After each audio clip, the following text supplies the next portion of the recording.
everybody, welcome to Rana's Radar. Now I'm super excited to show you what's behind me and exactly what's been happening here, Hotrod Motortel. I'm here with Dennis. Dennis, how's it going? It's going great. Beautiful day the Lord's blessed us with. It is a beautiful day. Yes, You've got a lot happening. Gotta have a look. Check that out. Finally made it. Finally made it. Thank you. Thank you. My wife and I worked together for the last 20 plus years of our life, and when we got ready to retire, I thought we were going to go boating, but she didn't want to go on a boat. So I love cars, so we ended up with this car shop. And after we got building on this thing for several years, she said, I should let you boat that damn boat. But anyway, we love cars, and we actually went out, Rana, looking for a hobby and found a family. And we have absolutely fallen in love with the car family across the country, and we've made some of the best friends that you can make in life through our car connections. It's been a great experience since we've retired. It really has. And that is evident by the awesome crowd that is present today at your show. Hotrod Motortel, everybody. It's going to be a very fun day. I'm super excited.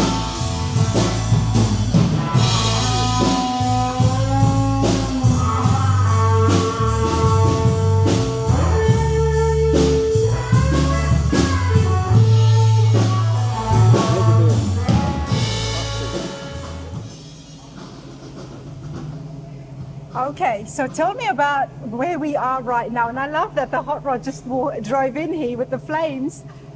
This was the first place you built. We started looking at what to do. I thought, well, I wanted to build to put my cars in, obviously. And so we built this first, and then it's become the drive-through. And this is when we have any kind of cruise we have, anytime anybody rents it, car-wise, we drive them through here, and then they park and around the back. But this kind of kicks off where they're going to park.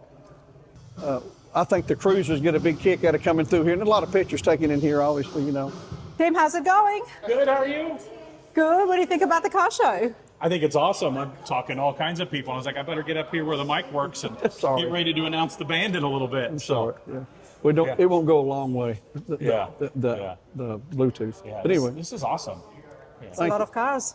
Need anything, holler. Okay. Okay. This is going to be one of the coolest drive-throughs that I have ever walked into. You've got cars and hot rods coming right through here, entering the car show. Check this out.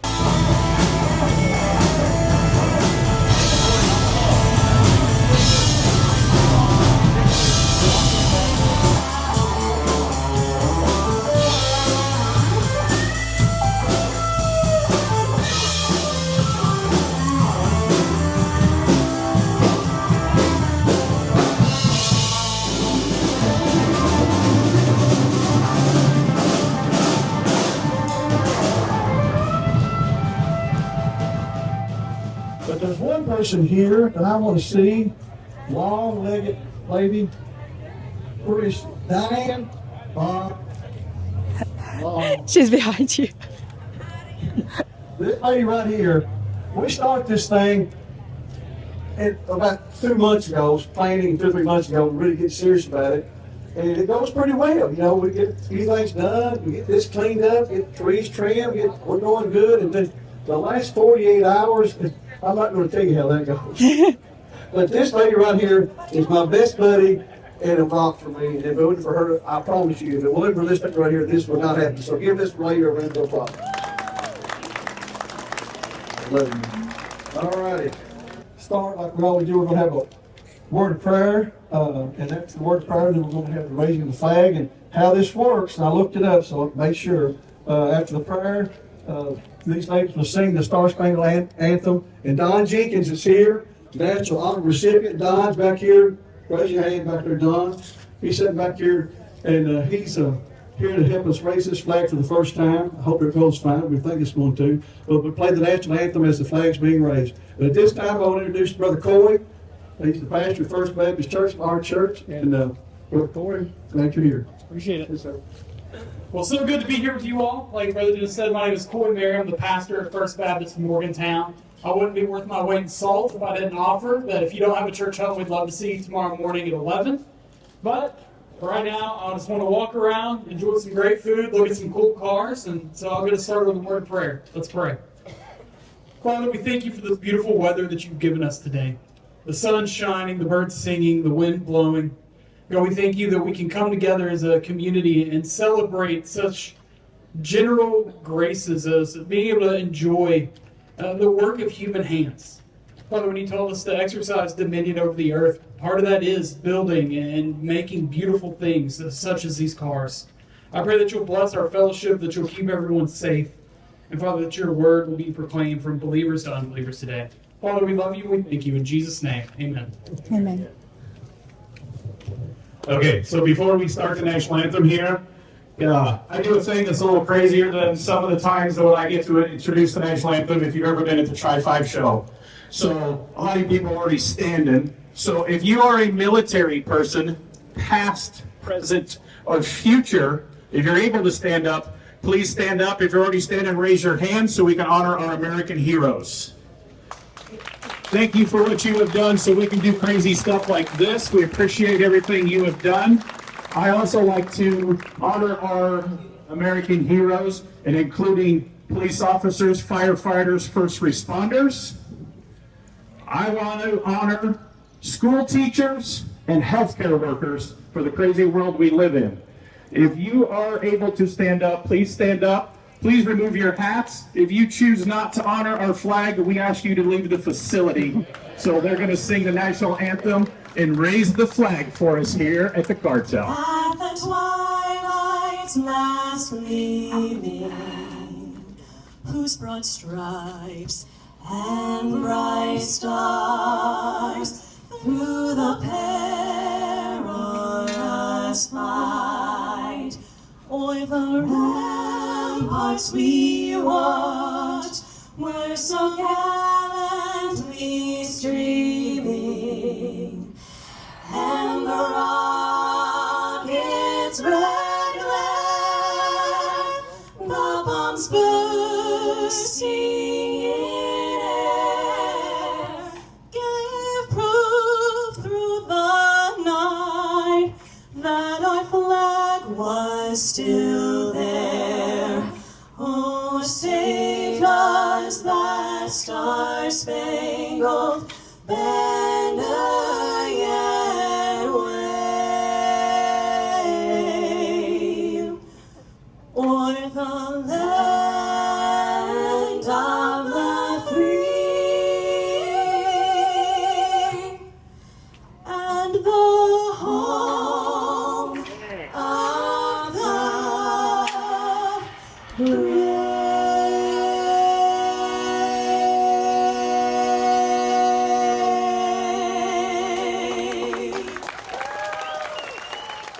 That's Dollz with a Z. My name's Margot. I'm Genevieve. And I'm Presley. We are so excited to be here.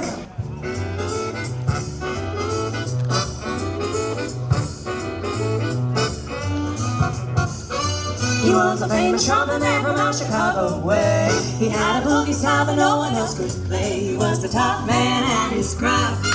But then his number came up and he was called to the draft. He's in the army now and blowing reveille.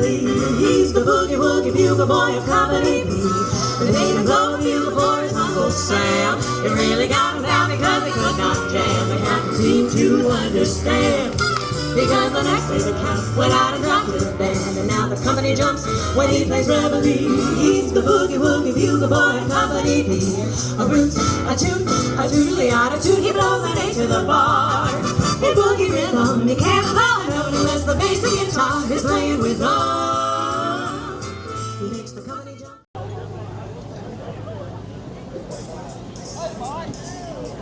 Sheep, sheep, sheep, baby.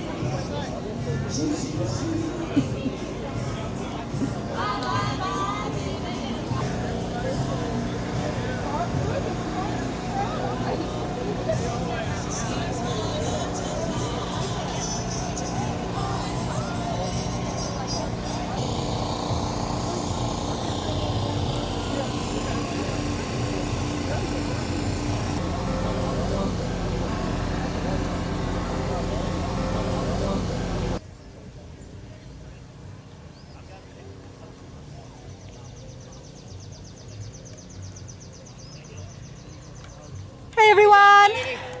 You're all enjoying yourselves? We don't have, we wouldn't have fun, we'd go somewhere else. There you go. Well, you've got the perfect spot. We do, don't we?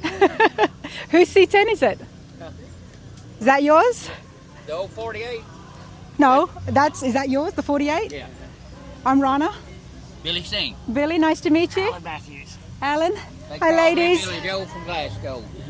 Billy Joel for Alaska. You know, in every group, you've got to have a Billy, right? Of course. Keeps you entertained all day long, I bet. If you only knew. Of course, I'm going to hassle these good people and ask some more questions about their trucks.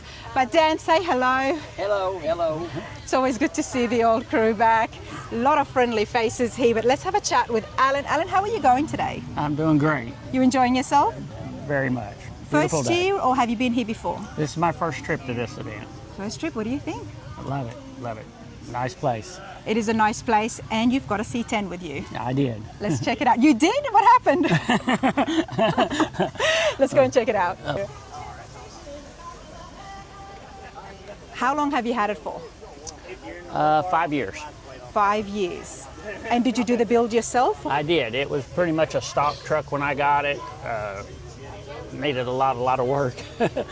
Pretty much went from the frame up. From the frame up. You got it 5 years ago. How long did the build take? About 2.5 years. 2.5 years, which is pretty standard. Did you do it all by yourself, or? Every bit of it. Every bit of Okay. Well, before the truck, Alan, tell me about yourself. How do you know how to work on these?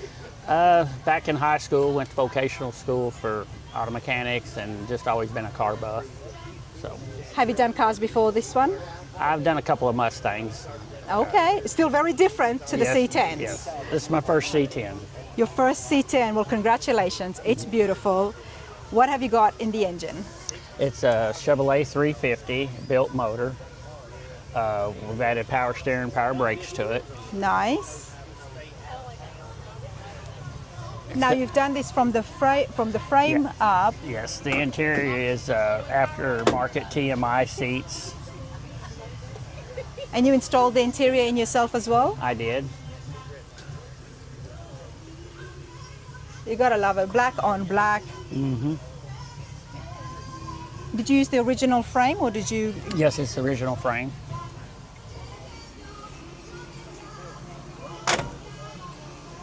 Original look, the chain locks, that's the way the C10s come out, and I like that nostalgic look, so I left it. Oh, you've still got the stake pockets in here as Yes, well. yes. A lot of people take these out and go to the latches here, but I kind of like the nostalgic part of it. I like it too because you've brought it. It draws attention. It's beautifully done. It's black, got some nice wheels, nice rims, but then the body, it's still just as it was in '66. Yes. That's what I was looking for. This is pretty cool. People working at home on C10s, what is anything that's the most difficult part, or some hints you can give us?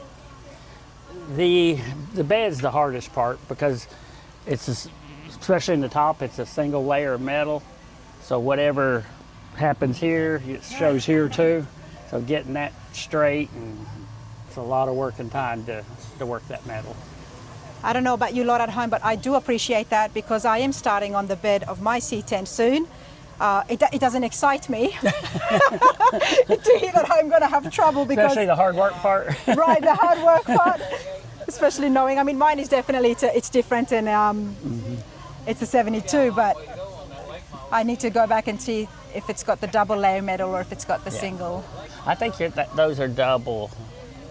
It might be at the very top. It might be single like this one, but You would know better than me. But this is pretty cool. Now you've got your friend Billy here, who's been a good joy to have around today. oh yeah, he's always the life of the party. There's always one. Let's go have a chat with Billy and check out his 5-window Chevy. Hey Alan, that's awesome. Thank you. Thank you.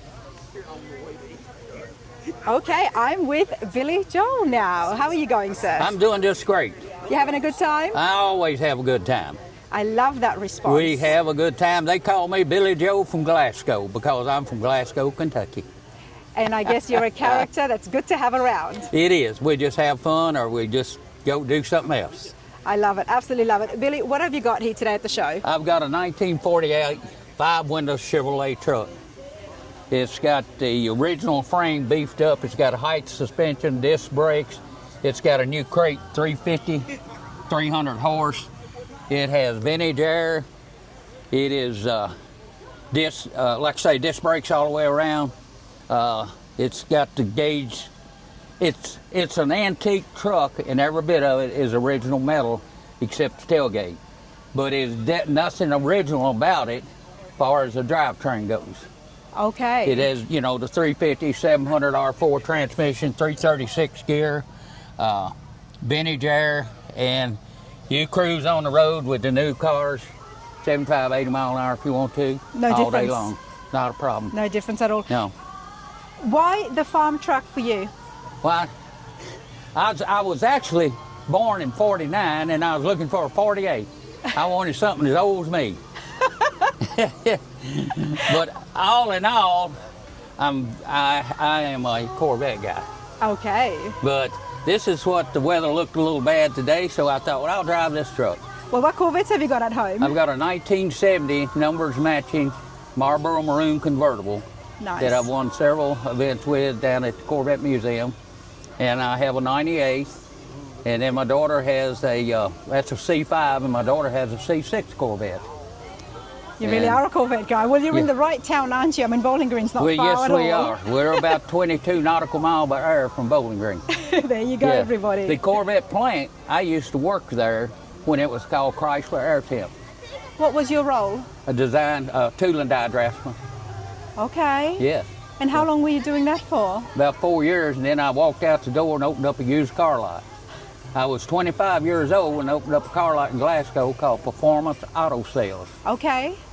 And that was in 75 when I sold 69 Camaros, 68, 67 Camaros. They were not classics then. For how much?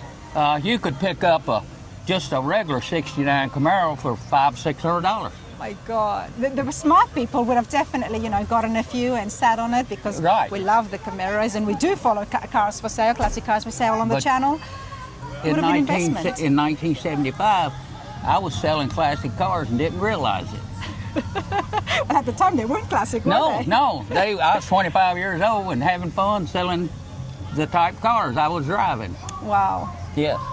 Love that. Absolutely love that. You enjoying yourself here at the show? Oh yes, absolutely. It's a good show. I've been here once before, and we just enjoyed it. And Alan and Sammy there, and a good friend of mine, they call him Skeeter from Hodgenville. They had never been here, and I said, I want to take you guys to a show that you're going to remember. Yeah.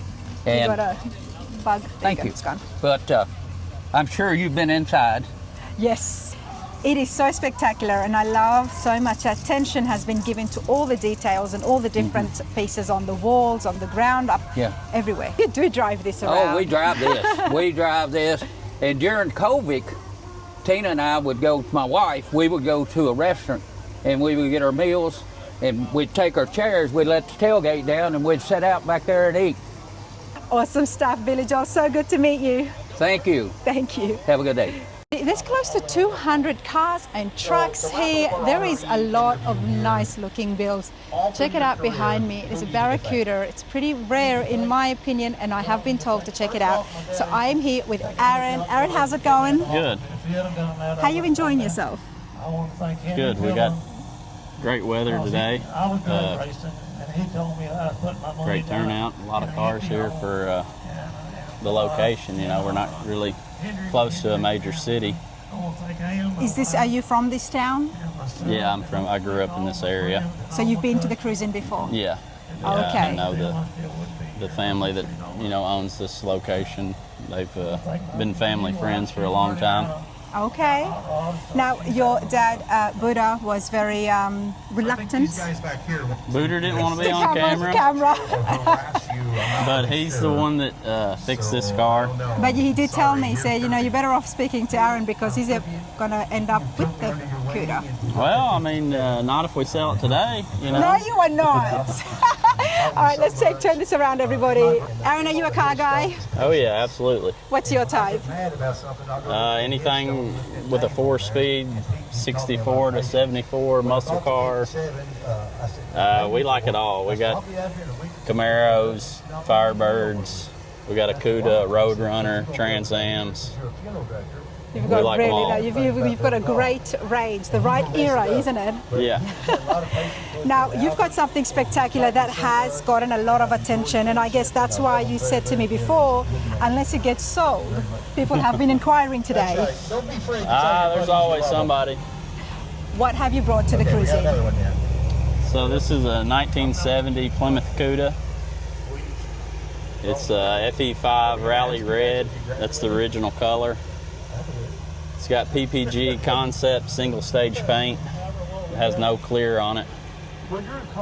There is no clear on this? No, it's single stage paint. It's fixed like they should be. Nice. In 70, Rally Red was the only color you could get the Endura bumpers on the front and back. So the bumpers are rubber and they're the same body color. In 70, other colors you could get the front bumper that would match, but they all would have a chrome back bumper. This was only to the 70? Only to a Rally Red car. The Rally Red car, okay. We are going to go back into the engine bay, because I do want to ask about that shaker. But there you go, everybody, 1970 Rally Red. How long have you guys had it for? This car's been restored since 2001. It's a long time. Yeah. He bought it in 96 and about a 5-year restoration. It was before, Auto Metal Direct and all the aftermarket parts. A lot of this car's original sheet metal, refurbished original trim and moldings and stuff like that. Original glass. So how did you guys go about it? This car was, stripped. It's a unibody, it doesn't have a frame like a GM vehicle, so it was just took the K-member out and stripped the underneath of it, and like a rotisserie type restoration. Okay, and just repaired everything that was already on the car? Yeah. Because you couldn't find anything in the aftermarket. I do love the rocker panel moldings. The rocker panel moldings. They're kind of to look like fish gills because it's a barracuda is a fish. Yeah, and what I do also love and appreciate is the metallic flake that came from the factory like that. Yep. Check it out, and that is what's carried onto the molding as well. Some of these guys are looking at you like you owe them money, so I don't know. I mean, it's a beautiful, beautiful car. Let's talk about the engine bay. Aaron, help me out here. The big shaker 440, what other use did it have, this engine? So in 70, you could get a 440 with a single 4-barrel carburetor or a 6-pack setup with 2 or 3 2-barrels. This car has a single 4-barrel on it, which they actually made less of these in 70 than the 6-pack cars. But it has a 4-speed transmission and a 391 PAS rear end. Have you had some fun with it? Oh yeah. You've taken it out? Yeah. Nice. And the interior was redone in 2001 as well? Yep. You gotta love it. Still got the pistol grip shifters in there. Everything has been taken back to 1970, and it's basically all numbers matching. It's all original. It's it's not the original engine, numbers matching engine, but everything's fixed back original with correct parts. Nice. Can you lower the hood? Yeah. That's the exact thing my wife said to me on her honeymoon.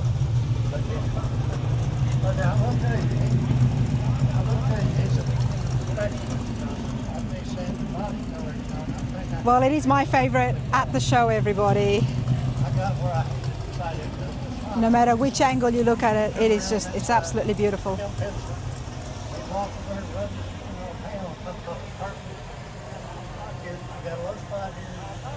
Well, this is spectacular. I'm so glad that I was able to catch you guys, and thanks for bringing it out.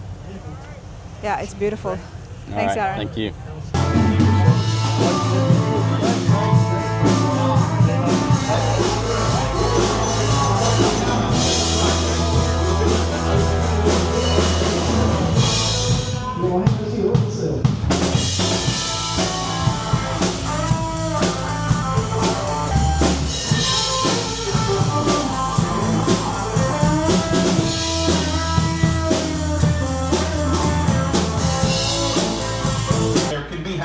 so much that is happening. There is so much thought that has gone into every part, every piece. The detail in here is absolutely amazing.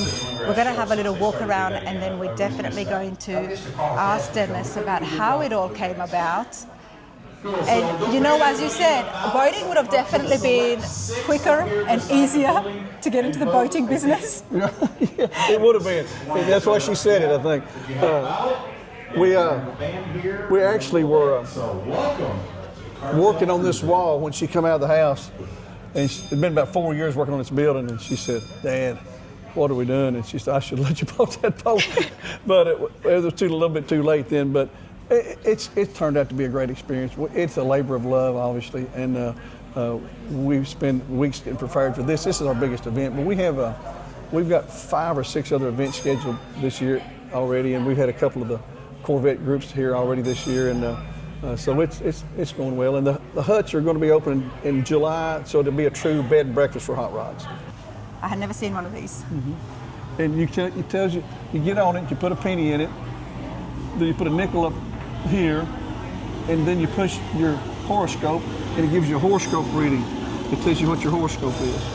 Oh my goodness. And they're still in there. There's some still in there. They roll that right here, like if you're a vertigo like I am, wherever it's at. Right here, you pull vertigo down. If you put your nickel in, the little roller down here, and it tells your fortune. That is so neat. Yeah. Did they used to have these in the gas stations? Yeah, they had them gassed everywhere, but like gas stations, different places. Just something somebody to make a dime off of or nickel off of. But it was in good shape. We bought it. This art collection we've got, Ron, it come from a guy that's named Jack Walker, right here, and Ed Roth, with Ratfink. This was sent to Jack by Ed Roth. Ed Roth, every letter he sent, he put this return mail address on it. He's the guy that invented Ratfink. Roth was. Yep. And Jack was just a good friend of his. I bought a car off Jack, and then he was getting rid of a lot of stuff, so we bought a lot of his art. He knew everybody. He was big in the custom car business. He knew the Barris brothers, and there's Roth, and a lot of this stuff was sent to Jack, and Jack and I have become friends. Like I said, I bought a car off of him, and he came down to the shop and got to see a lot of this stuff before he passed away last year. He was big friends with Miss Linda, with Linda with her.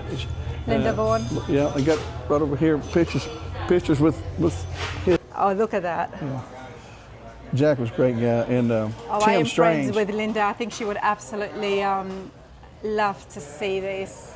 Tim Strange and Jack were big buddies, so he knew Jack very well. No, a lot of people collect memorabilia, and it takes years and years to get the perfect collection. Mm. And many people at home, true hot rodders out there, they do like to collect the memorabilia. Mm. And it takes a long time, but you've got almost the perfect collection. Well, not perfect. How long did it take you? Well, we've been at it about 8 or 9 years, 9 years, I guess, a little at a time.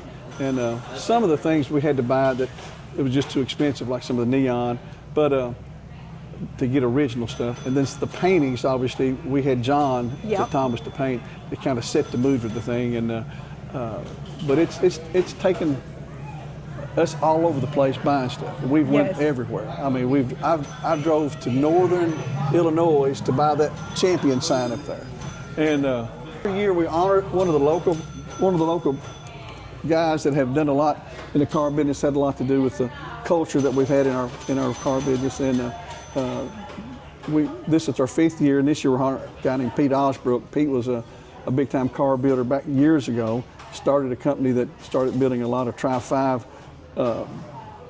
things, interiors, and just everything for Tri-5. But Pete on every car cover that you could imagine back in the day, and he's here today. You need to talk to him. Yep. But the people that we honor are people that's just given a lot of their own time and to make this car culture around here what it is, and make the car community that we've got. And so this year we'll be honoring, like I said, Pete Osbrook. Yeah, but Dickie will be here, and Gary's already here, and a couple of them have passed away. But we call it the Wall of Honor, and it's just honoring people that's just had to give their life for a lot to the car community in our area. And you'll see, you'll be here later. You'll see the presentation we have for them. They have somebody come in and speak for them. Then they'll thank or whatever. Then we present them of a painting of their cars that they've had. John does does the Dennis, painting. tell me more about yourself and your passion with the cars and the hot rodding culture. For Well, you to be doing and investing so much into this, I absolutely love it, and I think the community appreciates it so much. Where did it all stem from?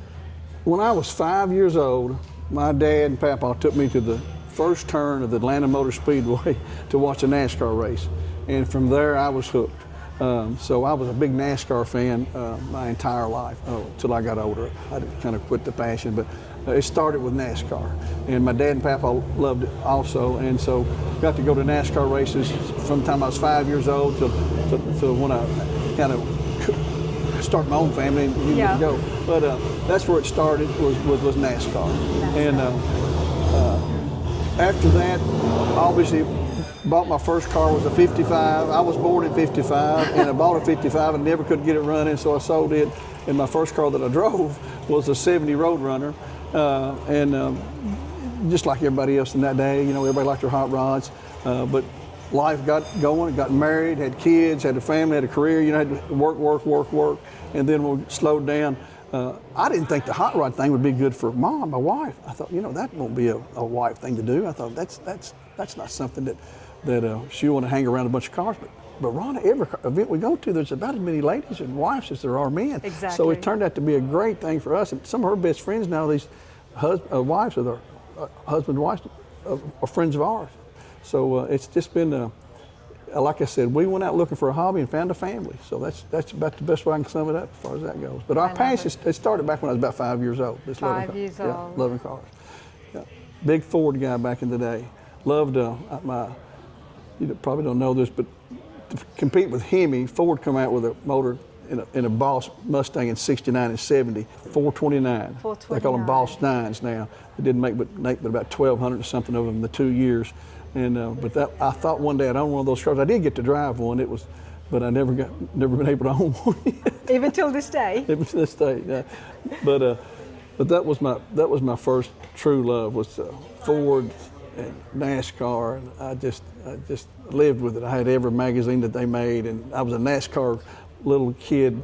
They had things for the little kids and stuff. I had little checkered flags and stuff. I was a big NASCAR nut, but never was into drag racing much. Never was. And as I got older, now most of the guys are hanging around with the drag racers. You know, they love NASCAR too. Well, I think they would appreciate the backdrop there. We will have a chat with John and talk about his skills, because that painting is all one piece. It's one of the biggest canvases, just 20 foot, but 20 by 10 or 8, and he took him a year to paint it. I'm not surprised. He stretched it for 2 months, and then he painted it only under certain temperature and certain humidities. And but he's a special guy. The Big Daddy Don painting that he done first, Ron, he got that done, and I said, what about it? He said, well, I'm done, but I'm not done. And his wife said, Dennis, he just can't finish. He's something going on. And I said, well, whatever you do, what you want to. He said, well, you can come and get it. It's done, but I'm not done. I said, well, just let me know. Well, one day he called me and said, I know what it is. He said, I got up in the middle of the night. I know what it needs. Let me show you. He painted this thing. And you see the smoke? The smoke wasn't on the painting when he got done with it. And he said, it's just not done.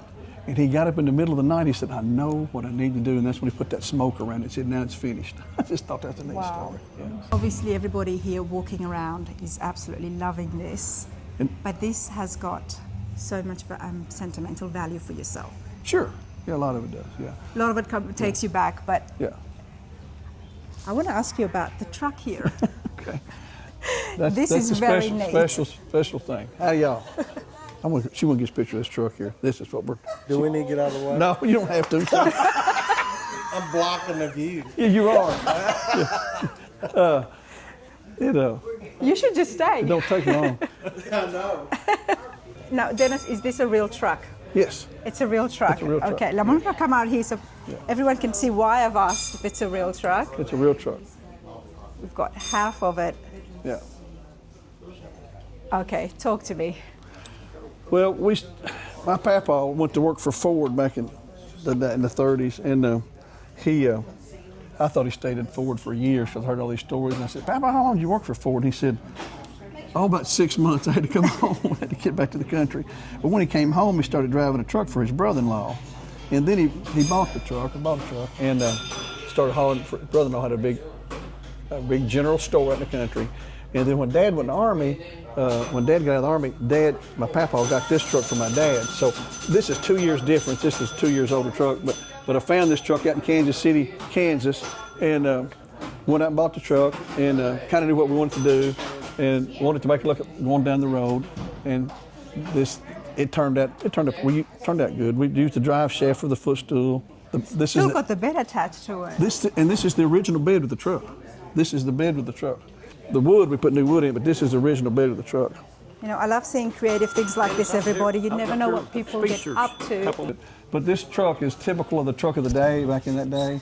And these are cattle racks. They're not exactly like them, but we made it look as much as possible as a truck. I love seeing creative things like this. You have turned the bed into a bar. Yes, from the bed into a bar. Right. Wow. And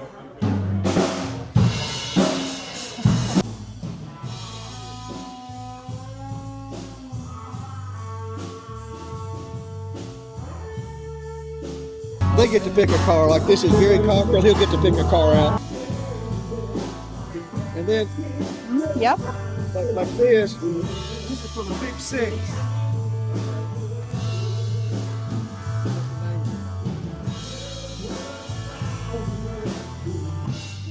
Now, of course, the cruising is happening. We've got the entire shop here open for everybody to tour it and enjoy it and take it in. And then there is the actual motel, which I will be giving you guys details, and there will be a separate video on it where you don't just need to come and visit and check out the place, but you can actually stay the night. Yeah, right, exactly. Yeah, you do. What's up, big guy? Good to see you. Thank you. There's a rundown bar across the railroad tracks. Got a table for two way in the back where I sit alone. Think of losing you. Hello, we've got Pete Osbrook, and he's our honoree this year. Pete, somebody I got to meet, 10 years ago or so, and John Thomas is the gentleman here by Pete, and tell you a little bit about him in a minute. But when we got dealing with cars and getting around cars, there wasn't anybody that we talked to that had something to say about Pete. He either built him a car or helped him build a car or got a part for him or whatever. And when we honor somebody here, what we've done the last 5 years is we try to honor somebody that's had a impact on the car community and had somebody that's devoted their life to it. All these guys, all 5 of them, have pretty much devoted their life to the car community, and Pete's obviously one of those guys that stands above most in that regard, if not at the top in a lot of ways. A lot of stories about Pete when I was. I tell you the story that I heard that was the neatest story. When he first got married, he was rented an apartment, and that's what I heard. And they needed rent money, so he goes borrows somebody's car, goes to Beach Bend, and wins the rent money that night. So that's what I heard. It might have been. You got part of it right. Part of it right. And anyway, we're tickled to death to have Pete as part of our honorees. Great guy, and he definitely deserves the honor.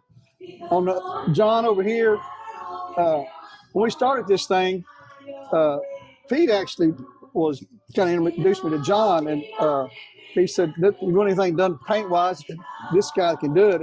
And so we got thinking about what to do, and I went with him. I said, "John, I want you to do something for our shop we're building." I said, "I want a Don Gartlett's to kind of overlook things. Everybody knows Don Gartlett's and Big Daddy Don, and kind of overlook." And he said, "Well, let me think about it. Got some pictures put together, finally come together." And since then, he's painted every painting in here, plus the truck door that we've got. And John's just a great guy, and we'll come to love him, both these guys, honestly. First of all, congratulations, Pete, to be here as the honoree, and it's lovely to meet you and to hear the wonderful stories that I have been told. John, the paintings speak for themselves. Thank you. So we'll definitely have a chat. Dennis, you've put on a spectacular show. Absolutely love it. And you've got the band, the live band. What do you guys think? Great. He's topped it this year. You've topped it this year, Dennis. Well done. I don't know what he's going to do for next year. Pete, tell me a little bit about yourself, sir. How did you feel when you found out that you were being honored this year? It was a shock. Yeah, the way they done it was cool. Okay, the way they've done it, what does that mean? What do they Well, do? Every Friday. yes, it was. We have a bunch of us guys have breakfast every Friday, and my wife, Elliot, she said we're going to go out for breakfast early in the morning. The wives are. I couldn't figure that out. She don't get up early enough to go out for breakfast, but I never did. But anyways, she did get up, and when I left, she was ready to go, and I didn't think no more about it. But we was eating breakfast, and Elliot and Diane come in, and I seen them come in, but I didn't, it didn't dawn on me what it was all about. And they was sitting there, and Diane come over and said, "I need you to proofread this information." And I'm sitting there reading it, and I see my name, and that was cool. That was a moment. And I appreciate him for doing that. Well, thank you for everything that you've done as well. It's a lot of work, a lot of time, but I had a good time and I enjoyed every moment of it. Really, met a lot of good people. Yeah. That's the good thing about what we do. It's the people that you meet. Amen. That's right. That you would never would think you would have anything in common with. Come to find out, you got a lot of stuff in common. And that's very well put, very well said. Pete, very well said. The car family, the car shows, and especially when you find smaller local shows. I mean, I say small, but there's 200 cars here. It's not really a small local show, but again, you guys are so close. The community is so close. It feels like a tight-knit show. I think the main reason is everybody here likes everybody. I mean, it is. I mean, they got a mutual deal, and it shows when you walk around. It shows that, and they all appreciate him for doing this. Him and Diane doesn't work either. Diane doesn't work. That's why Dennis has been on the foot the entire time. Poor Diane's been running around. Yeah. That's right. You're very lucky. All right. I totally agree. Totally agree. And I hope we can. I hope we can continue it, but we're gonna solicit a little more help if it continues to grow like this. We can't do it all by ourselves, and we do 80 or 90% of it. So we got to get some help. You put on a tremendous show. It's a big job. People don't realize how much work goes into setting up something like this, and especially the fact that this is a non-profit. It's to raise money for charity, some really great charities as well. And that's why the community do love it, and they love coming here. And there's nobody more generous than the car people. Well, we appreciate it. Thank you. And how me and John Thomas got to know each other. How did you guys meet? He was working at Doolin Lake with my first wife, Ann. About 30 years ago. Yeah. Oh, right. Okay. And I needed a T-shirt design, and the gentleman that was doing my T-shirts, well, I don't know, we just didn't get it separated. And my wife got me introduced to him, and he come out, and we clicked right off. Yeah. Now, me and him has got a mental problem. A good one. And what we would do, I made a deal with him. All my customers' cars I built, I wanted a drawing of the car before I built it. Yeah, You didn't know what you was going to get before we done it. Me and him could sit down in 1 hour, and 2 hours at the most, and we'd have his car drawn. And I could think it, he knew it, whatever. That's how it worked out with us. It worked out that way for a long time. Done a bunch of renderings. Yeah, so we done that. It's important to be able to understand each other, especially because doing renderings, you have to know what's inside Pete's mind and to be able to depict that. And it's not always easy to verbalize it. Not a lot of people you can relate to what you got in your head. Yeah. And they understand that. And he can do that. He can do that with me. And we've done that. I mean, that's how we done it. I mean, it was unbelievable, you know. And What's the best car that you guys have done together? yeah, Your favorite? he's a good friend. Yeah, He's a good guy. he is. What's your favorite car that you have built? Haven't done it yet. There's always the best one coming. Okay, what is it? What would you like to build? I would love to build a 40 wheelers. I built one, and I'd like to do another one. I know the mistakes I made on the first one. I want to straighten them out on the second one. Okay. And I would love to do one. Would you chop it or keep it stock? Would you chop it? No, it doesn't need chopping. That car has a design. It's got its own design. It does not need a whole lot of changing. That's actually very true. I shouldn't say if you chop it, because we did see a really nice Willis. I've done that a lot. I've chopped a lot of cars. Yes, but when it comes to the Willis, now I'm thinking back, they were originally from the factory. They looked like a hot rod. Yeah. The way they came in, and the windows were smaller as well. There is I would like few to build interviews there. a late model 50s type car. Okay. Take all the stuff now and put I know a guy's got a Hemi Chrysler motor, and I'd like to get that motor and install it and build it as the old style, but use all the modern technology. I know how I want to build it, but I just haven't done it. Well, you're on Rana's radar. When are you going to start so I can follow along? I don't know. Getting too old. I'm be 80 years You've old. got to get started on it now. If it's your dream car, you've got to get started. I think I can do it within a year's time. Okay. I could get him to draw it. Yep. So that save 50% of the work right there. Well, I do hope you get that started. Now, John, it's such a pleasure to meet you. I didn't know you did renderings.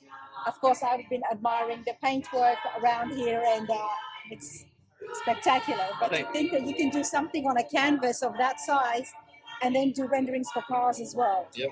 How long have you been doing that for? Well, they tell me when I was 2 years old, I could draw something, they could recognize it. When I was 2, I don't know. But I've been drawing all my life, and I've been fortunate to go to the best art school in the country, and I've just been very successful and very privileged to people I've got to meet and do artwork for. And but doing this kind of artwork is the funnest part. Doing this one is the funnest part. Yeah. And of course, you're on Rana's radar, and you must be a car guy. Yeah. What's your connection there with the cars? What's your favorite? Oh, I like the 55 Nomad. The 55 Nomad. I knew that was where that was going. If I had one, that's what I would take. Ask him how many drawings he's got of a 55 Nomad. I got a stack for him. Do you have a 55 Nomad? No, but I have a bunch of drawings of Nomads, 55s and 76. I got, yeah. So when are you going to get your 55 Nomad? I don't know. I guess when I get some big inheritance. I'm really awesome for people's pocketbooks and their wallets. Yeah, he's got a long way to go yet. Yeah.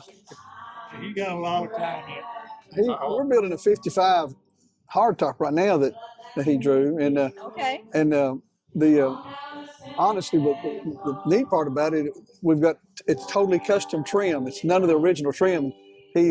It's pretty simple, but he said, I want you to look at this when you build this. We got ideas together on what to build, and he said, I want you to look at this. I said, man, I like that, John. He said, it's kind of simple, but I think it's going to turn out good. It'll be done end of the year. Well, you've got the right people around here, that's for sure. Now, Dennis, every year, do you honor someone every year at the show? Yes, every year. Yeah. Okay. Every year, and we've got a list of names that always, like Pete, have somebody that's just absolutely been dedicated to what they've done and made a big impact, not just in themselves, but there's a young man that Pete worked for Pete named Brian Fishburne that worked for Pete, and from there he went from here to here, built 2 cars for me after he left Pete. But people like that's had impact in not just total success of their own impact in the community or helped others have success. Sometimes it's a guy that doesn't get recognized that needs to be recognized, and we've done that a lot, and I've done that on a couple, I'd say, and it's been a good thing. it's an odd thing how it got started. It's a real odd thing how it got started to me. The first guy we recognized was a guy named Timmy Kim. Timmy's passed now, but all my life, from grade school, Timmy cleaned on bicycles and had a car. Dad had a car lot, and Timmy never done anything but clean on cars and had a detail shop. It's all he ever done. But he had a bunch of great hot rods, and it was very successful in what he done. And when he passed, I thought, you know, somebody needs to know that this guy, that's all he ever done was take care of cars. It was that was it. And so I called his family and said, I want to do something for you. And we actually honored him the first time at the Tri-5. He had a big cutout made of him on a 57 golf cart. His son's here. And then when we had our thing here, that we honored him here. But I said, I told his son John, and he got his son when John was 14, he got him a 69 Z28 396 car. He still got it. And I told Tim, I said, you know, I told his son, I said, my dad died. Nobody loved the truck more than my dad. And I said, if anybody's ever said anything about a truck or had anything to do with trucks, somebody already said Paul Ingram was the truck guy. You know? And when your dad passed, John, I said, it made me think, you know, somebody needs to say something about Timmy. I mean, he was just that kind of guy. And from there, I thought, well, we could done it one year, we could do it another year, you know. And it just kind of went on and on. Now we got Pete. Yeah. I love it. I absolutely love what you're doing here because the classic car culture itself, we're trying to keep it alive with the shows around the country, but then to remember and acknowledge certain individuals within the communities. I mean, I think it's part of the entire hot rodding culture, isn't it? It's not just about remembering the cars or even just the top builders, but certain people make such a significant difference. Yeah.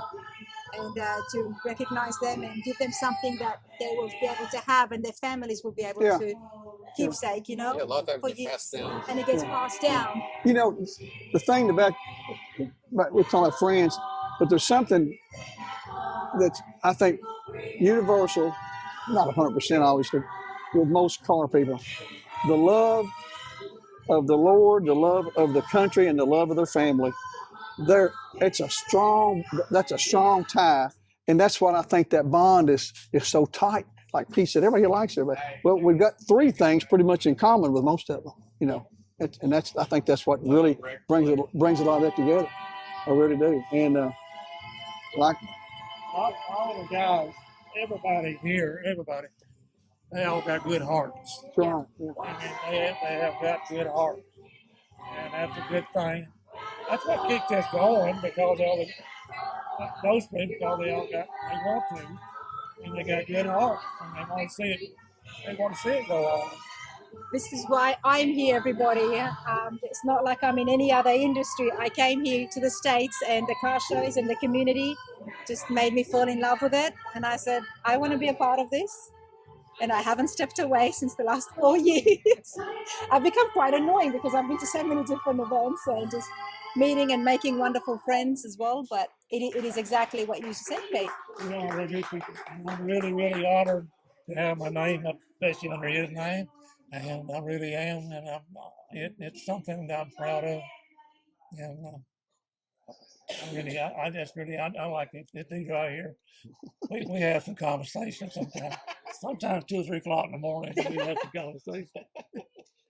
Well, for folks at home, do make a trip out here to the Hotrod Motortel. You'll be able to see Pete's name on the wall of honor, as well as get to check out the cool place. There's still so much here that I need to check out. Everywhere you stand or sit, you can notice something that you didn't notice before. But this and when you come back next time, there'll be something that wasn't here when you was here this time. Well, that's the key. You might run out of space. You got a sickness, you know that. But it's a good sickness. It looks good, so keep at it. Well, one thing, you know, we've done this, and it's the way it is. We wanted people to come here and enjoy it. I really have a heart for that, for people to enjoy something. And when I love to go, and there's not around anymore, the old buildings, especially old gas stations or old feed mills when I grew up in the feed mill. But to be able to go in and see something that you actually remember as a kid, you know, that's a big deal. And or as a young guy, and So I thought, man, we can open this up when we get done. When we started, I said, we're going to have it so people can come in. I want them to relate to something when they get here. And most of the people here, the age group we are, they relate to several things or something, at least one thing. Yeah. So that was a big push, you know, not a big want to, I guess I should say, that I wanted people to relate and say, man, I remember that. That was. Well, I think the mission has been accomplished. I've heard it 20 times today. I've heard it 20 times today. Good man, good family. Absolutely. But the awesome part is the young people, the grandkids and the sons are getting into it too. And I don't think there's going to be a loss there in the future for hot rods. I think it's. Well, I absolutely love it. It's all about knowing how things were and where we all came from. So The hot rod business is kind of like any other business. It's got its highs and it has its lows.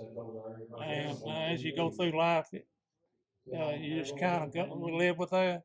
Some people will get out of it when it's in the lows because they like the high.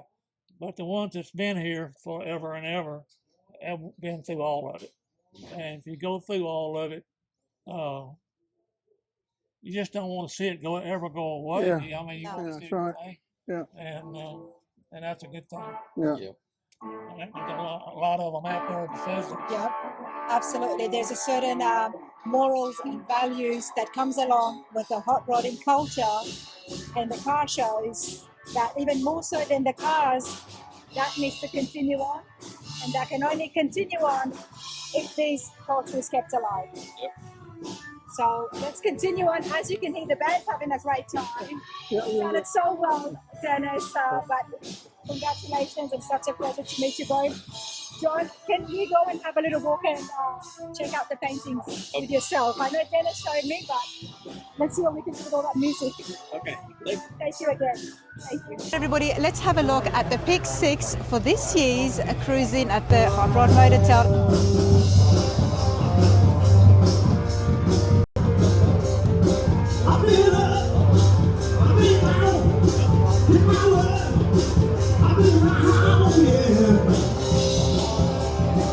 I ain't asking for much. Come on, love, take me downtown. I'm just looking for some good. I've been bad, I've been good. Got a 6 Hollywood. I ain't asking for much.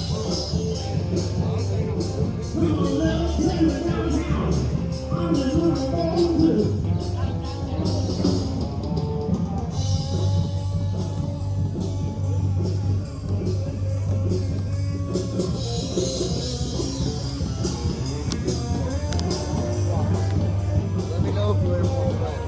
The cars behind me,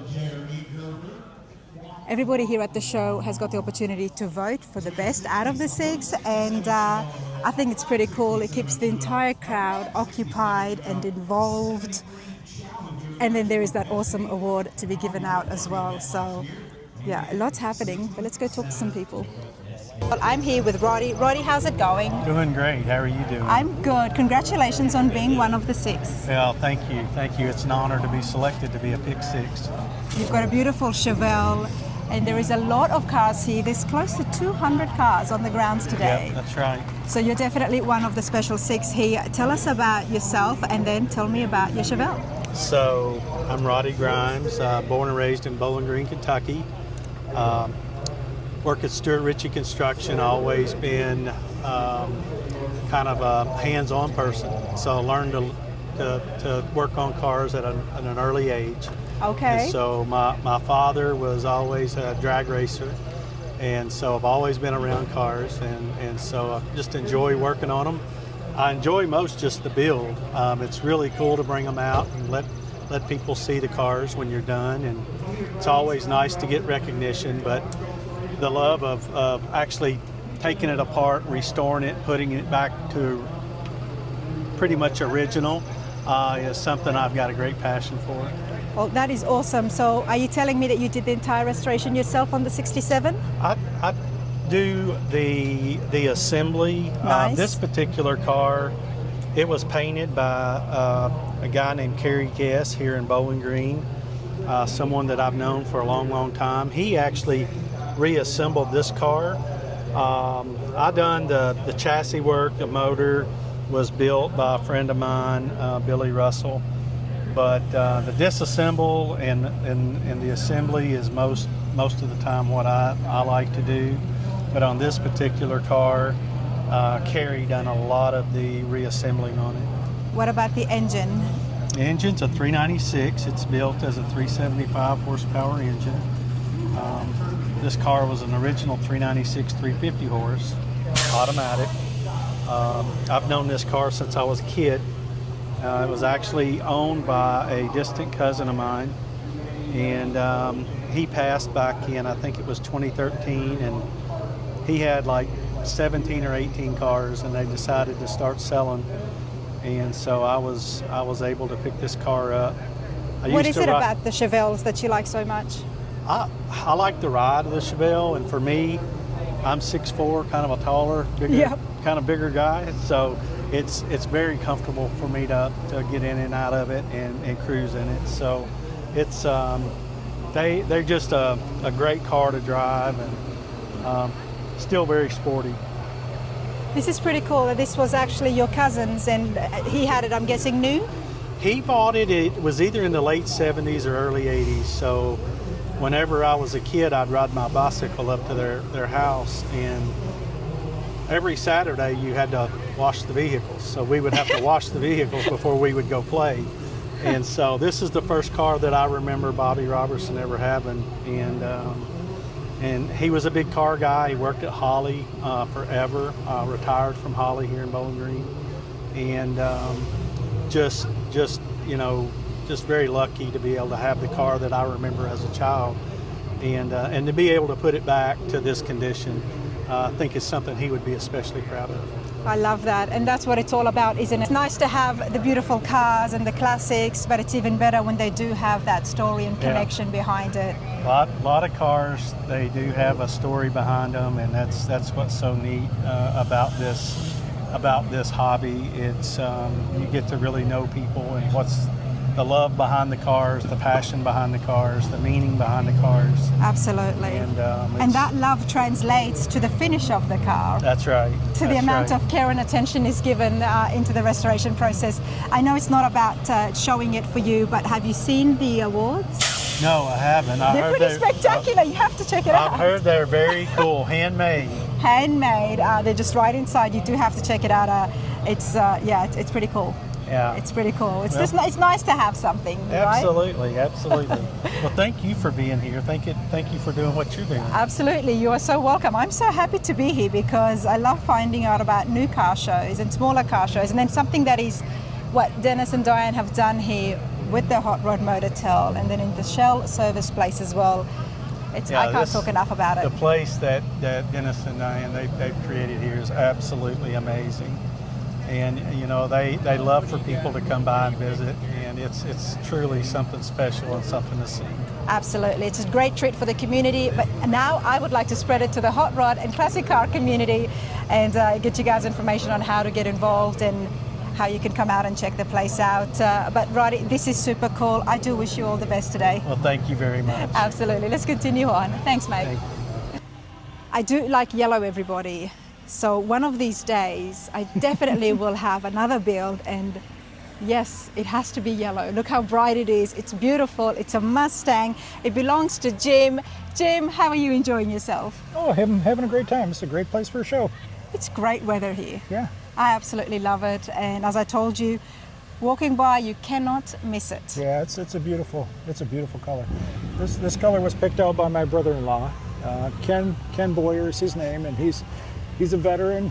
He bought this car in 1973, and he's recently had cancer and he couldn't finish it. So I bought the car and finished it so that he could drive it. Wow. So he's never driven it since 1973. And it looks like you're finished with it. Yeah, I just got it done last fall. Congratulations. Okay. I think that would have pleased him so much. Local guy named Luke Embry painted it for me. He's one of the sponsors at the show today. It's Luke's Hot Rods. Okay. He painted this car, and I assembled it and finished it. so that my brother-in-law Ken could drive it. After And how 50 is he doing today? He passed away, unfortunately, 3 days ago. He passed away. Oh, Jim, But I'm so sorry. He got to drive this car. I'm really sorry to hear that. He was able to drive it at least once and see it. Yep. That would have brought a smile to his face and to your sisters as well. That's the thing with cars, everybody. They have so much sentimental value. It's not just about the connection that you can personally have with a car, whether it's your first car, the car you drove, and your dad's car, but sometimes that value, the sentimental value, grows. And that's the case here. Sorry, get No, upset. you're Yeah. fine. I mean, it's still very fresh, only 3 days ago, so my condolences to you and your entire family. I'm happy that you did bring it out here and I was able to capture it. And just to remind everybody that it's not just about the cars, but it's also about what they mean and what they represent. Yep. It's fair to say this is not going anywhere. Every time you see it, you're going to remember him. It is beautiful. How much work was involved? Oh, It sounds like a lot. I'm retired. I mean, the gentleman that owned it, Ken, my brother-in-law, worked on it for 20 years and didn't finish it. I worked on it from February last year to September, and just as it sits. So I did all the trim, all the assembly. He did all the sheet metal work. The local guy painted it, Luke Embry, and did everything else. So about 6-7 months last year I spent working on it. It's a 65. 65. What did you do here with the engine? I love it. It's so nice and clean. He rebuilt it. Ken rebuilt it. I just kind of cleaned everything up. I added power steering, air conditioning, power brakes, added new valve covers. This is kind of interesting. This is a cowl induction hood, and you don't normally see these on a Mustang, but my brother-in-law made this. This is a Big Daddy pizza pan. It's a deep dish pizza pan. It's an actual pizza pan? Yes, that he modified and made this air cleaner assembly. We've got an air cleaner inside of there.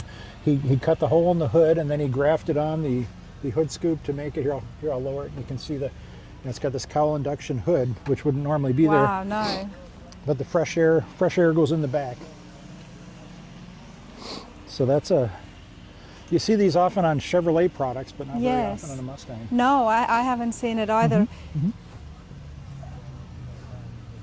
And I guess I want to thank all the folks at Holley. I retired from Holley about 3 years ago, and they gave me a great deal on all the parts. I basically, Scott Drake did all the interior, many of the parts, steering parts, all kinds of stuff. They were able to help me out and get a good deal on the parts. And thank the folks at Holley Performance Products. There you go. That's Holley Performance Products, everybody. They do make good stuff. Jim, this it just gets you getting me emotional to know that here was Jim thinking about using the pizza pan and his mind and ingenuity to be thinking about that. That's hot rodding back in the day. I mean, people, if you can't afford something, you make it. Yeah. And I'm so happy that you've kept things that he has put in. You haven't taken anything out. Yep. He picked the color. And he actually picked the color as well. Yes.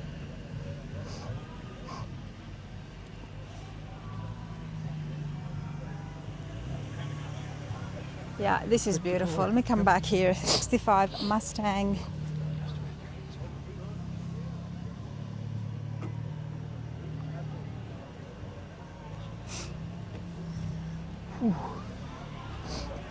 Of course, you're a car guy, Jim. Oh, yeah.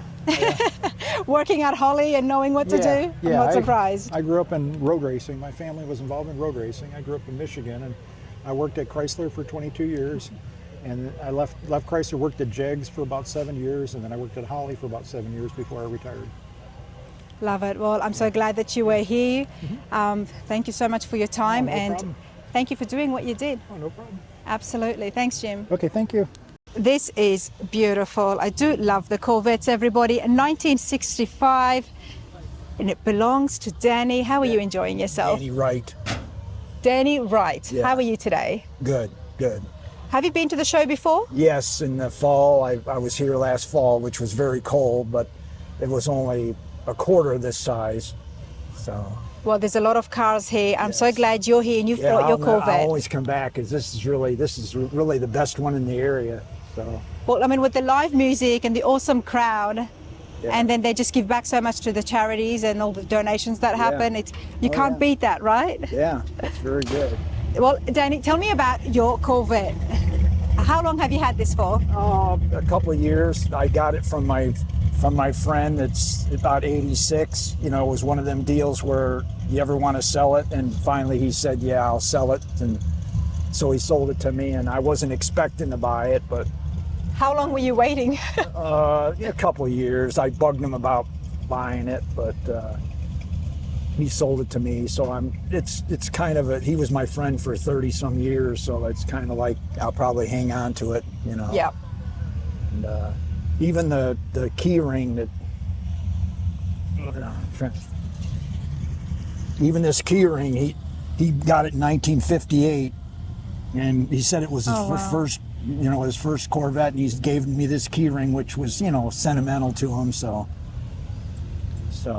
I just so I'm taking good care of it, and well, it's nice to know that he's given it to a friend. It hasn't been restored, it's just been painted, but it's an L79, which is a very popular, which is a 350 horse 327, so it's a pretty popular configuration. And also black and white is a very rare color. They only made 1,000 black ones with a white interior. So in 65? Yes, in 65. Black wasn't a very common color on a Corvette. So that's true. This looks beautiful. Yeah. So especially the fact it's only been painted. Yeah, it hasn't been restored. It's just. Well, he took really good care of it. The fact that he had this brand new, I'm guessing. No, he had it maybe 10 or 15 years, maybe. Okay. But are you a Corvette guy, or do you just like other cars as well? I always said if I ever get a C2 like this, I would never get rid of it. He had lots of them through the years, so. Yeah. And I always told him, why did you get rid of them? And he just, you know, it's like anything. Well, I'm glad you've got it because you know him and you. Yes. And he's been telling me, you can sell it, do whatever you want. I said, no, I'm not interested. So. This is pretty cool. Yeah. And I think it's in the right place. Yeah. It's in the right hands. Yeah. All right. Nice to meet you. Hi, Ricky. How you doing, buddy? Good to see you. Good to see you. Yeah, good to see you. See, watch this guy right here. Yeah, watch. How are you? Good. How you doing? This is quite a turnout, Dennis. Yeah, we're filled up over here now. We're going to start going down towards the road. So, what you say? All right. All right. This happens every year. Yeah. Second Saturday of May. Rain out date's the 11th of July. We've had it rained out a couple of times, but this weather just can't beat this weather in May. July, it's 90 degrees. So when I was a boy, 8, 9, 10 years old, almost all the tires my dad bought was from Firestone in Bowling Green on Broadway, right by Kirby Funeral Home. Kevin Kirby, yep. and we re-signed that place years ago, Ronna, and a guy told me, he said, Dennis, you like that kind of stuff? I said, oh yeah, I'm trying to buy some of it. And he said, well, that old sign that used to be on Broadway is still back in the building. So this is the original sign. I had it all redone. It works, it glows up. Kevin says you can see it from a satellite. But it's bright orange, and that's the sign that was at the Firestone store when I was a little boy in Bowling Green, where Dad bought all these truck tires. This one means a lot to me because it's a big deal. I had no clue it was around, and when a guy said, you've got that neon sign that was back in the 60s? And he said, yeah. He said, it's been sitting back in the back. When they re-signed, he said, I got all that stuff. He said, I've sold it all, but nobody wants it. I said, so that's the original pole and everything. Wow. Yeah, and it works great. It works great. This is so great. This is so great even for your family, because I know you've got your grandkids here as well today. Yeah. To see everything that is so close to you when you were young. Yeah, it means a lot to the boys, and the grandkids don't know much about it yet, obviously, but my boys, it means a lot to them, and it brings back the Firestone thing was an every week thing, just about. Had tires being done or buying tires. It was always, I was at the Firestone store and they had Krager wheels, and so looking at all the wheels they had on display, just part of it. I was thankful to get this. It worked out well, and all the neon works. We put all new neon in it, and it's the guy that done it, Bob Basham, that Neon Campus in Bowling Green. He done all the work for me. He does a great job. Watch this guy right here. Yeah, full, buddy. That's right. We're gonna start going towards the road. You're gonna have to. It's just first come first serve. Now we'd have it registered. You just show up and you get a ticket and you can win prizes and that sort of thing. Yes, because I got a raffle ticket when I drove in. But we. That is so cool. You don't charge anything. No charge. Everything. It's set up for charity. We've got 3 or 4 charities that we have always had, and they do pretty good. The original charity for us was the Little Muddy Christmas Tree, which we are a big part of. It sits out here on the farm we have, and hundreds of people come by every year to see that. That's in its 14th year also. And so donations to go to the Little Muddy Christmas Tree takes a bit to keep it going. It's about 75 foot tall, out in the middle of nowhere. Mm-hmm. And so that's one of the charities that was originally kind of, hey, let's get this going and maybe we'll get some money donated for that. But then the 4-H club, I went to them because of the food. We needed some people to have food, and went to the 4-H club, and they were tickled to come. And last year they had a big year. Last year I think they had close to $2,500, $3,000 they raised for their 4-H kids. And then we brought on the Buddy House, which is Down syndrome kids, a couple of years, 3 years ago. And this year they wasn't able to make it, but we're going to give a donation to them, but they weren't able to make it. And then also Cruising for the Cure, they'll do a 50-50 raffle here. And last year they raised about $900 here. So nice. That went good. So it's a charity thing that it all goes. We brought in some more vendors this year. We got a barbecue guy and some ice cream and that sort of thing. But it's basically a charity event that way. All right, John, talk to me first about the large canvas painting of the drag strip at Bowling Green, Kentucky. Dennis was wanting something big, and that's a picture was never found of what he was wanting. So the color in the sky, the cars, everything was me putting it together and creating it. And because a lot of the pictures are in this hot day of the day, and it's very hot, but he wanted a sunset, and so it was just a matter of painting it the way he wanted it. It looks almost like a photograph. Well, it's very realistic, yes. Very, very realistic. Yep. Had you done something like that before? Not that big. I've done murals, and very simple, but as far as a painting that detail, no. But it was a process because to get the canvas, I had to order it from Canada, and then to build a frame for it, and it took to get the canvas is raw, so I had to get. It has 3 gallons of canvas gesso on it, so wow. It's pretty heavy. It took 5 guys to carry it. To put it in the I'm not trailer. surprised. I mean, to actually hang it up as well. Yeah. And the other thing that did catch my attention, among so much other memorabilia in there, is the other. I thought it was a picture, a photograph as well. What have you got at the front of the service shop?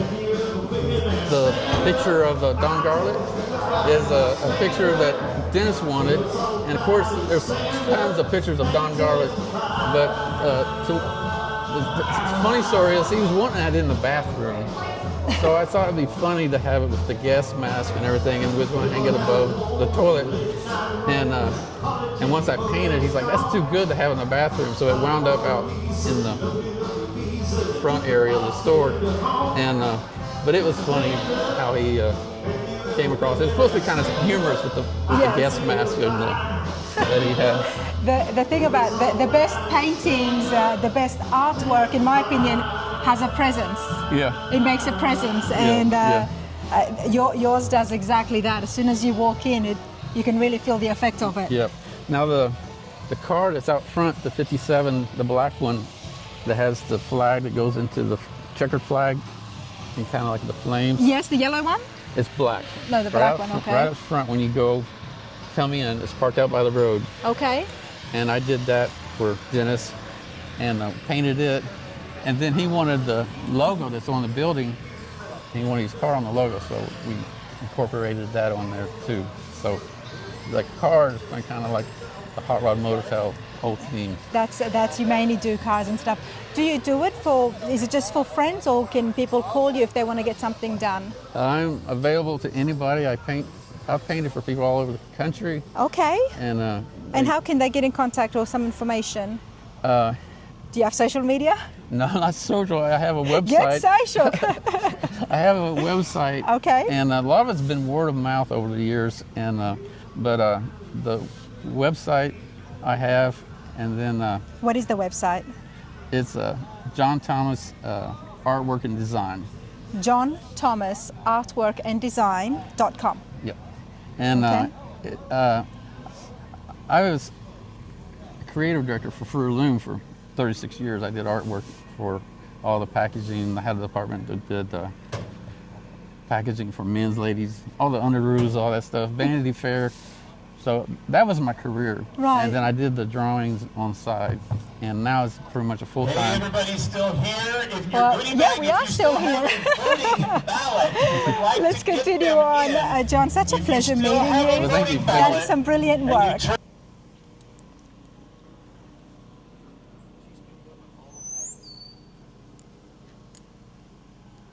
So many beautiful cars and trucks, and then you've got absolute hot rods, street rods. Ray, I love the fact that you've got your car on your shirt. I shouldn't have asked you if this was yours, if I had seen your t-shirt. Yes, it is. Yes, it is. And What have you got? It was built, Clay Blue built it in Russellville. You know Clay? I've heard of him, yep. Yeah, he's the one built it in 2010. He bought piece by piece and built it. So it's been built from the ground up. Right, yes. 34 Ford. 34 Ford. You want to get a picture of the engine and all, yes? Yes, absolutely. The engine did catch my attention as I was walking by. Looks like you've got what, Edelbrock headers in there? Yes, it's got air on it and everything. And what engine is it? It's 350 Chevy. But the air intake is quite unique. Mm-hmm. Oh, that's the only one of these. He had that special built just for this car. You want a picture of the inside or anything? Absolutely, Ray. Let me open the door here. You've kept this really well for 16 years, and you still drive it around. You've brought it here to the show. See that? That's ostrich hide. That's what that is. Why the 34 Ford for you, sir? Out of all the cars you could have had, why the 34 Ford? I don't know. I've got a 66 Nova too. Okay. Really nice one, yes. You can go around and take a picture that's inside the trunk if you'd like. Got some fooze wheels on it. Foose wheels. That foose wheels. Nice. This is beautiful. Have you been to the show before? Yeah. Not with this one though. Not with this one. This first time I've had this one up here. Yes. Well, it's beautiful. They're about to do the awards now. Do what? Did you buy any raffle tickets today? Yeah, a lot of beautiful cars, everybody. Don't repeat the name like sounds right coming out of my mouth. Well, I hope you enjoy the rest of your day, Ray. That is beautiful. Thank you. Yes. Thank you. Such an awesome show. They're about to do the awards, so I'm going to share that. But before that, let's have a chat with Gary Cockrell. Now, Gary, you were the honoree of 2025 here at the Hotrod Motortel Cruise. That's right, yes. How did you find this year's show? This show is great. It is getting bigger every year. The good Lord blessed us with beautiful weather, a great turnout, a bunch of good car people, and just so honored that Dennis and Diane share their place with us and get a place to come and visit and just be with all the car people. We love it. It's been an absolutely fantastic experience for me. I've had such a great time. Now, Gary, you are up there on the wall of honorees for a very good reason. You are a car guy, not just any car guy. We've got a Corvette guy. Can I call you that? Yep. Yep. Tell me and my followers about yourself and your love of the Corvettes and what you've done here locally in the community. 1 second. I bought my first Corvette in 1979. My dad owned a garage and worked on cars all my life. And so I bought this Corvette in 1979 that needed to be worked on. So I started learning about Corvettes and I started studying books on them and everything. And we started our Corvette Club in 1980. I was a charter member of the club. The club is still going now, about 200 members strong. We started with 35 people. Over the years, the good Lord has blessed me. I've had 24 Corvettes, counting the 24 one I have now. Corvettes, okay. I've had 12 El Caminos. I'm a car guy. I love You're them. definitely a car guy. I've got from 37 Chevrolet, 55 Chevrolets, Corvettes, Chevelles. I've got them all. Thank you, What Lord. was the first Corvette you got in '79? It was a 1976 Okay. Corvette, and I've got a 2003 50th anniversary convertible now. 1 year only car for 50th anniversary. Yep. I love the cars. I just love being around car people, and you know, I sit out in my garage a lot of times in the daytime just looking at the cars. Oh, you know, I love never that. had children, so my wife let me play with cars, and she's been really good about it. She married into the car business, and our friends are car people. You know, my Yep. dad taught me all that, but yet just being around all these car people, they're so good, such good people, and I love being around them. And just enjoying the car and the camaraderie. You know, I go to a car show not to win a trophy, to see the friends. Absolutely. And you've got your club. I mean, with 200 members, that's a pretty strong club.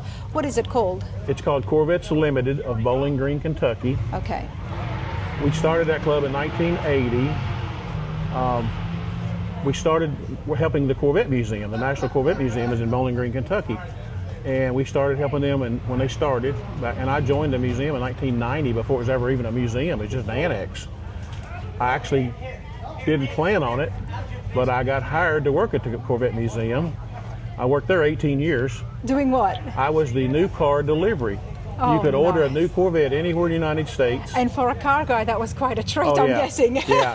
And being a Corvette guy, I knew how to talk to Corvette people and treat Corvette people. So I got hired at the Corvette Museum to do that, to deliver cars. I got to be Santa Claus every day. Oh, I love it. And I did that for 10 and a half years as a delivery manager. And then I went more into development, going all over the United States talking to Corvette clubs. I think I know how to talk to Corvette clubs. I've done I think it you for- know a thing or two about the done it for so Corvettes, many years. and especially the fact that you get your own hands dirty in the restoration, and as club members would really appreciate that, to be able to turn to you Yeah. when they do have questions. Yes. Last year, my Corvette club honored, when they came down when I was being honored, had 35 cars show up. We used to sit in our garages back in the day. Of course, we could barely afford to buy a Corvette, so Yeah. we had to work on them. But we had a little book called the Corvette Black Book. It had all kinds of facts in it. Wasn't very thick at the time, 1980, but we would look up things. What year did they make so-and-so? How many did they make of it? And we'd quiz each other over years and years and Oh, years, I love it. learning more about Corvettes, not knowing the good Lord had a plan for me to work at a Corvette museum. So when the director of the Corvette Museum would get a call about a car question, he'd transfer them to me. So it's been a great ride being with the Corvette people and the street rod people. I was president of the Street Rod Club as well. Okay. I did that for a few years, and we just love the cars. I just love all the cars. I can see exactly why Dennis and Diane had chosen you last year to honor you because of your role and your dedication and commitment to the classic car community, and it's absolutely awesome. Thank you. Gary. I Thank do you. appreciate it. I Very appreciate honored. your time. But yeah, this is a great show. Very honored to be part of it. Thank Love you. it. Thank you for coming. Thank you. I want to thank all the volunteers. We had a lot of volunteers. We appreciate that today. I want to thank my family that's here today helping out.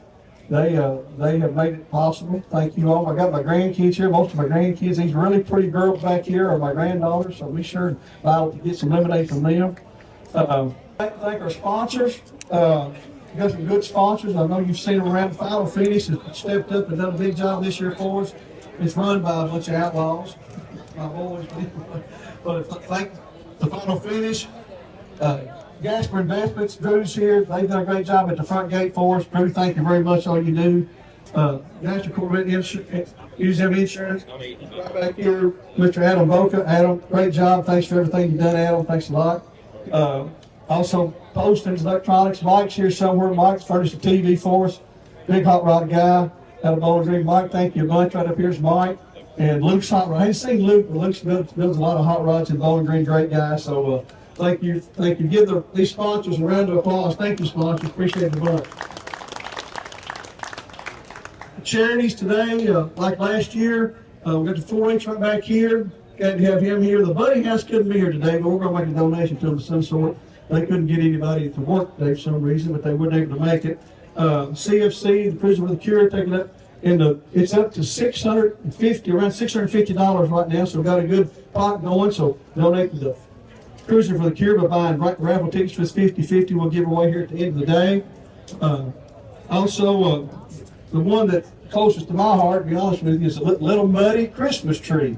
And that is the one that's right out here. We have hundreds and hundreds of people come by each year to see the Christmas tree. And it takes a lot to keep that thing going. It's about a 75-foot tree out here in the country. So if you haven't seen it, check it out.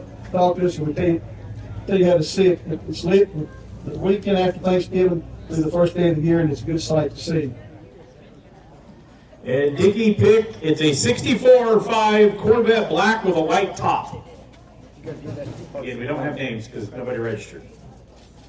The car you picked. Polo car? Yeah. That's yours. Yeah. And that's yours. Congratulations. Somebody representing Jimmy Goodnight. Yes, his wife. And her pick left. He drove off.